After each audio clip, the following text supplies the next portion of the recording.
समाजवादी विजय यात्रा इसलिए भी कि उत्तर प्रदेश की जनता भारतीय जनता पार्टी की सरकार से निराश हुई है। उत्तर प्रदेश की जनता न्याय चाहती है। समाजवादी विजय रथ न्याय के लिए रथ चल रहा है। समाजवादी विजय रथ इसलिए भी चल रहा है कि यहाँ के लोगों को, किसानों के सम्मान की बात हो। जितना उत्पीड़न हुआ, अन्याय हुआ है आज महिलाओं के साथ, समाजवादी विजय रथ इसलिए भी कि महिलाओं को मान सम्मान मिले। युवा नौजवान, उनको बड़े बड़े सपने दिखाए गए, लेकिन इस सरकार ने उनकी नौकरियां छीन ली और लगातार उनके संघर्ष के बाद भी नौकरियां और रोजगार नहीं मिल पा रहे हैं। इसलिए समाजवादी विजय रथ यात्रा इसलिए भी कि नौजवानों का भविष्य बेहतर हो। उद्योग, व्यापार, मजदूर और छोटे छोटे दुकानदार भी कोरोना के समय पर बर्बाद हो गए हैं। समाजवादी विजय रथ इसलिए भी कि उनका कारोबार पुनः शुरू हो, उनका जीवन में भी बदलाव आए। समाजवादी विजय रथ, हमें उम्मीद है कि जनता का समर्थन मिलेगा और जो लक्ष्य रखा है समाजवादी पार्टी ने, जिस तरह की भारतीय जनता पार्टी की दिल्ली और लखनऊ की सरकारें चली हैं, हो सकता है आने वाले समय में 400 सीटें भी जनता समाजवादी पार्टी को जिता दे। आपने अपने इस घोषणा में विजय पहले जोड़ा है, क्या समाजवादी पार्टी चुनाव से तो बड़ा आंकड़ा है? जिस तरह की नाराजगी जनता के बीच में है और भारतीय जनता पार्टी ने जो संकल्प पत्र अपना चुनाव में रखा था, चुनाव शुरू होने से पहले भारतीय जनता पार्टी ने अपना संकल्प पत्र जारी किया था। आज जनता संकल्प पत्र पे पूछना चाहती है सरकार ने कितना काम किया है। लगता यह है कि जैसे ही सरकार बनी है, भारतीय जनता पार्टी ने अपना संकल्प पत्र, अपना मैनिफेस्टो कूड़ेदान में फेंक दिया। सबसे बड़ा मुद्दा भारतीय जनता पार्टी ने किसानों के बीच में कहा कि किसानों की हम आय दोगुनी कर देंगे। आय तो किसानों की नहीं दोगुनी हुई, महंगाई बढ़ गई है। और इधर जो घटनाक्रम चल रहा है, जिन किसानों ने मांग की थी कि उनकी आय दोगुनी हो जाए, उन पे ऐसा काला कानून लाने का काम किया जिससे कि उनकी खेती बर्बाद हो जाएगी। और ये काले कानून अगर लागू हो गए तो भविष्य में हो सकता है कि किसानों से उनकी ज़मीन भी छीन ली जाए, खेत भी छीन जाए और मजदूरी का काम उन्हें करना पड़े। किसानों को बाजार में नहीं छोड़ा जा सकता। ये तीनों काले कानून किसानों का भविष्य खत्म करने के लिए बने हैं। इसलिए तीनों कानून खत्म हो। और साथ ही साथ जो घटना हुई है लखीमपुर में, इतनी दुर्भाग्यपूर्ण घटना, जितनी निंदा कर सकें वो कम है। दुनिया में कहीं ऐसा नहीं हुआ होगा जहां पर किसानों को, जिनको अन्नदाता कहते हैं, उन पर गाड़ी चढ़ा दी गई हो, कार से कुचल दिया गया हो। और पहले देश के गृह राज्य मंत्री ने ऐलान किया हो कि वो जानते नहीं है कि मैं देश का गृह राज्य मंत्री हूं, मैं क्या कर सकता हूं।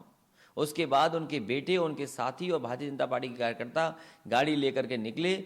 जब सभा खत्म हो गई थी किसानों की, उसके बाद उन पर चढ़ गई गाड़ी, और चढ़ने से जिन किसानों की मृत्यु हुई है, पत्रकार भी मारे गए हैं। गाड़ी पलटने से भारतीय जनता पार्टी के कार्यकर्ता की भी जान गई है। लेकिन सवाल ये है कि किसानों के ऊपर इस तरीके का काम कभी दुनिया में नहीं हुआ होगा जैसा भारत में हुआ है। अंग्रेजों ने भी इतना जुल्म और अन्याय नहीं किया होगा जितना भारतीय जनता पार्टी की सरकार में जुल्म और अन्याय किसानों पर हो रहा है। किसान, युवा, दो ऐसे आज के डेट में वर्ग हैं जहां पर लोग अपने इंसाफ की लड़ाई चाह रहे हैं।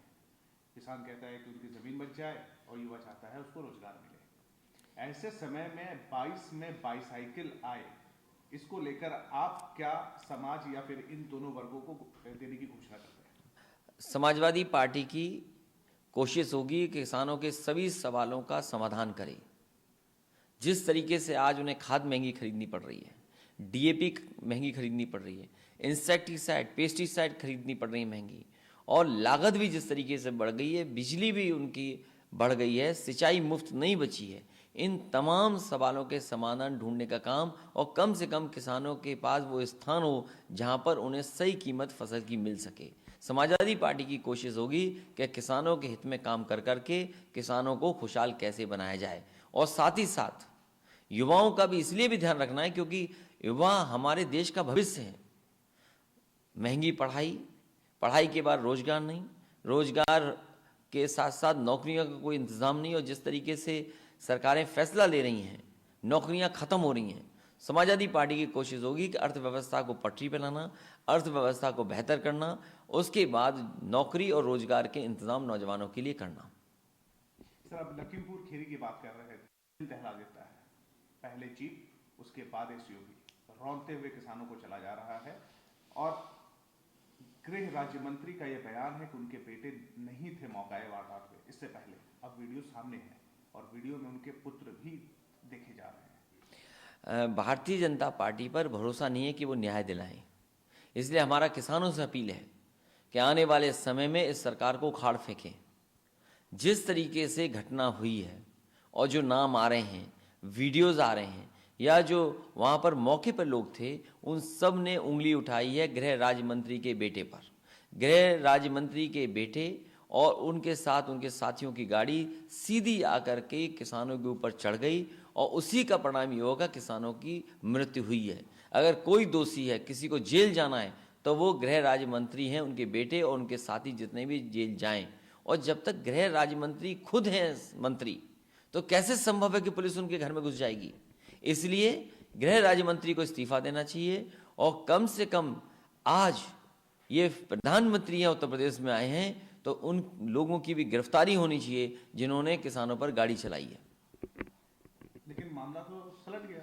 अब कह रहे हैं कि 45 लाख रुपए का उनको मुआवजा, एक नौकरी और साथ में घायलों को 10 लाख रुपया। आपको लगता है कि ये मामला अब तूल पातेगा? क्योंकि उनका कहना है 4 किसान 4 वर्कर ये मारे गए हैं और बीच में ये सारी बातें हो गई।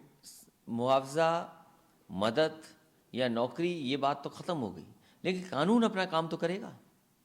जिन लोगों ने हत्या की है किसानों को, कम से कम भारतीय जनता पार्टी को उनको जेल भेजना चाहिए, और जेल जब तक नहीं जाएंगे, किसी न किसी रूप में संघर्ष और कार्यक्रम इसी तरीके से चलते रहेंगे कि कम से कम वो लोग जिन्होंने हत्या की है वो जेल जाएं।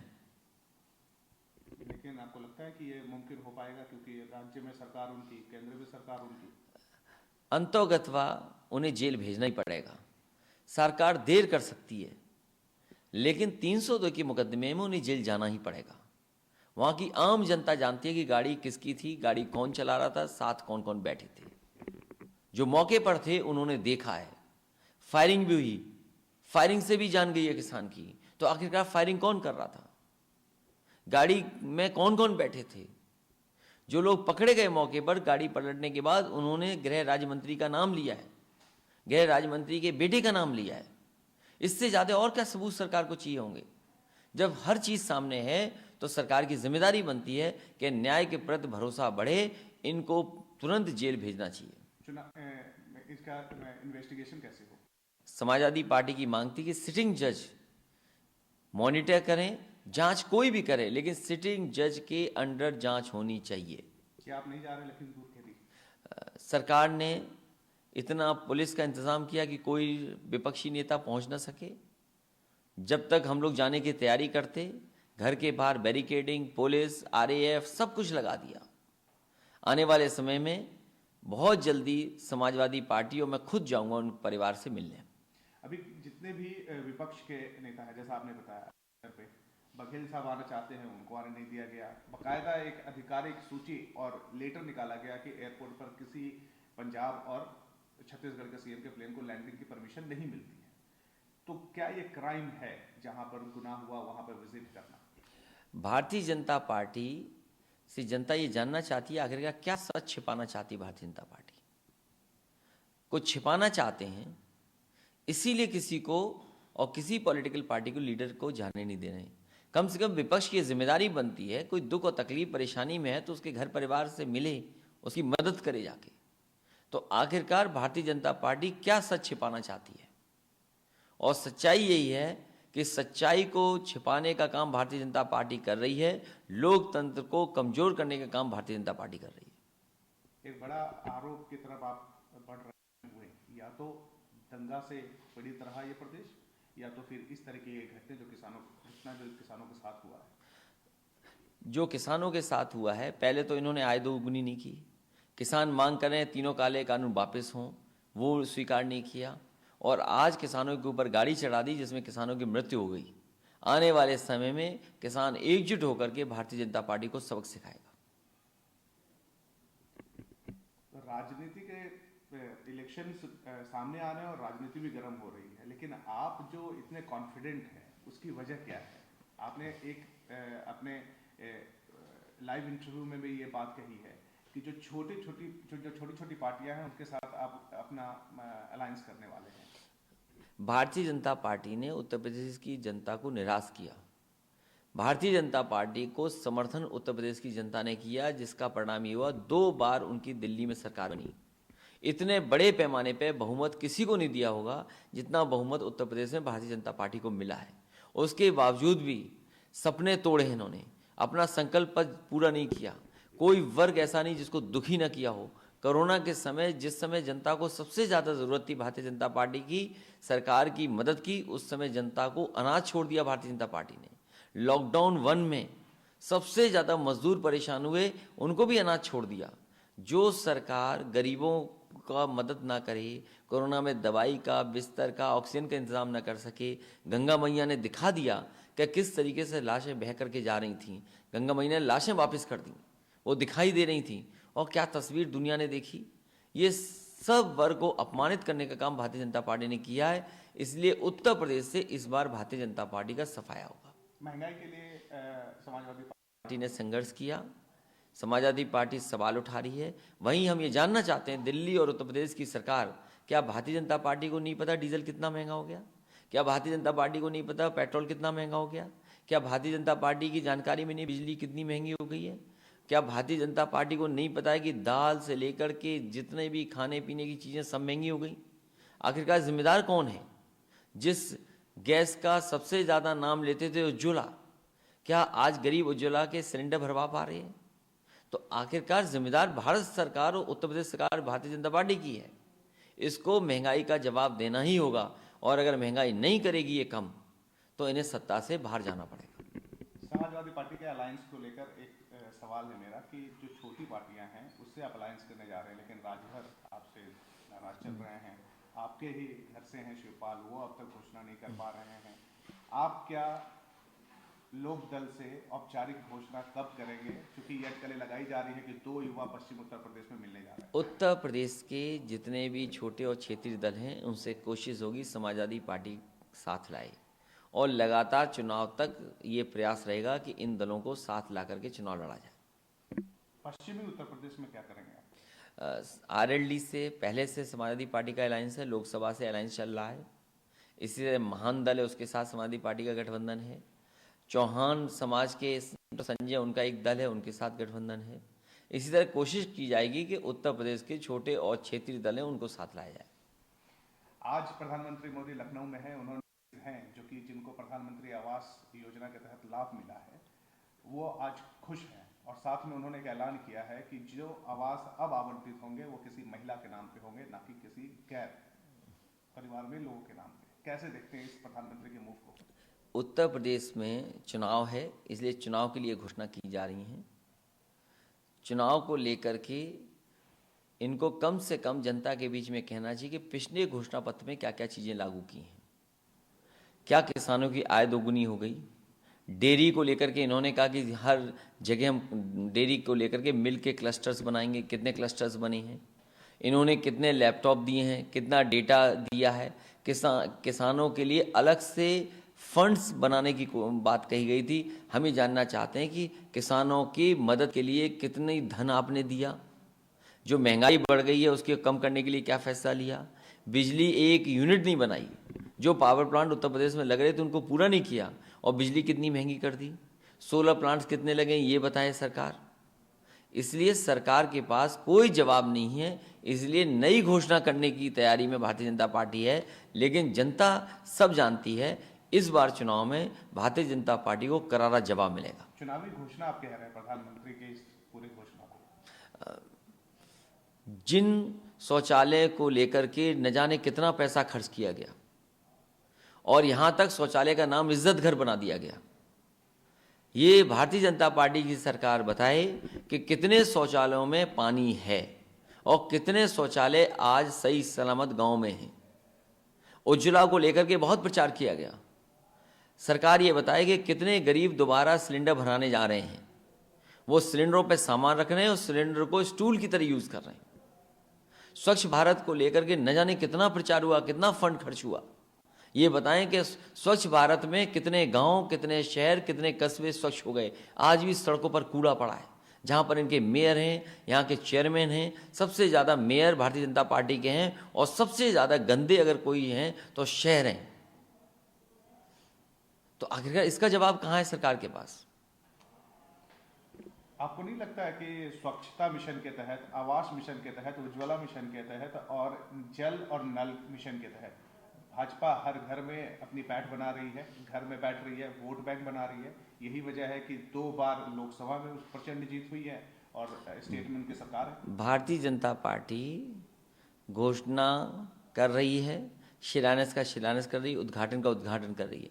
सबसे पहले पाइप वाटर सप्लाई समाजवादी सरकार में योजना शुरू हुई थी, जिसमें कि हमीरपुर में एक ज़िले में एक राठ कस्बे में बिजली के साथ साथ सोलर प्लांट के साथ साथ ये इंतज़ाम किया गया था कि यहाँ पर जितने भी गांव आएंगे उनको पाइप वाटर सप्लाई दी जाएगी। साथ ही साथ जो कस्बा है उसमें पाइप वाटर सप्लाई का इंतज़ाम होगा। उस योजना को बंद करके पुनः दोबारा शुरू किया। गांव-गांव में पानी की टंकियां बनी और पानी की टंकियों के साथ साथ नल दिए गए। तो ये योजना पानी की टंकी का और पाइप वाटर सप्लाई का बहुत पुरानी योजना है। उसी योजना को मॉडिफाई करके प्रचार के में बहुत तेज हैं भारतीय जनता पार्टी के लोग, पुनः शुरू कर रहे हैं। हम इनसे जानना चाहते हैं कि सबसे ज़रूरी काम गरीबों का, किसानों का, बुनकरों का, उद्योग के लोगों का है बिजली। दोनों सरकारें दिल्ली और लखनऊ में बिजली का उत्पादन कितना किया और बिजली की महंगाई का कारण क्या है जो आज इतनी महंगी बिजली खरीदनी पड़ रही है। एक आखिरी सवाल है आपसे। आप ये कॉन्फिडेंस के साथ कह रहे हैं कि सपा की सरकार आ रही है और बीजेपी का एक मोड ऑफ कल्चर है कि वो आने वाले चुनाव में अपने कैंडिडेट्स का चेहरा बदलती है। क्या समाजवादी पार्टी का पायदान होगा इस बार अपने उम्मीदवारों को टिकट देने का? किन किन लोगों को शामिल करेगा और किन का पत्ता कटेगा? समाजवादी पार्टी की कोशिश होगी कि जनता के बीच में जो लोकप्रिय प्रत्याशी हैं उन्हीं को चुनाव में उतारा जाए और लगातार उसके लिए संगठन और लगातार उसके लिए कोशिश चल रही है। समाजवादी पार्टी में बड़े पैमाने पर लोगों ने आवेदन किए। बहुत जल्दी जिस समय चुनाव की तारीख आ जाएंगी तो प्रत्याशियों के नाम भी घोषित हो जाएंगे। सीट बंटवारों पर भी आप समझौता करेंगे? लगभग सीटों का बंटना और किसको कितनी सीट मिलेंगी इसका भी बहुत जल्दी फैसला हो जाएगा। आप पर आरोप लगता है कि आप हमेशा लोगों को दुखी कर देते हैं सीट बांटने में। समाजवादी पार्टी की कोशिश होगी कि सभी को साथ लें, सभी को संतुष्ट करें और सभी प्रसन्न होकर के चुनाव साथ लड़ें। तो मिशन 400 है आपका? समाजवादी पार्टी के साथ दल जुड़ कर के जनता इसलिए तैयार है कि 400 सीटें भारतीय जनता पार्टी को हराएगी। Thank you so much Akhilesh.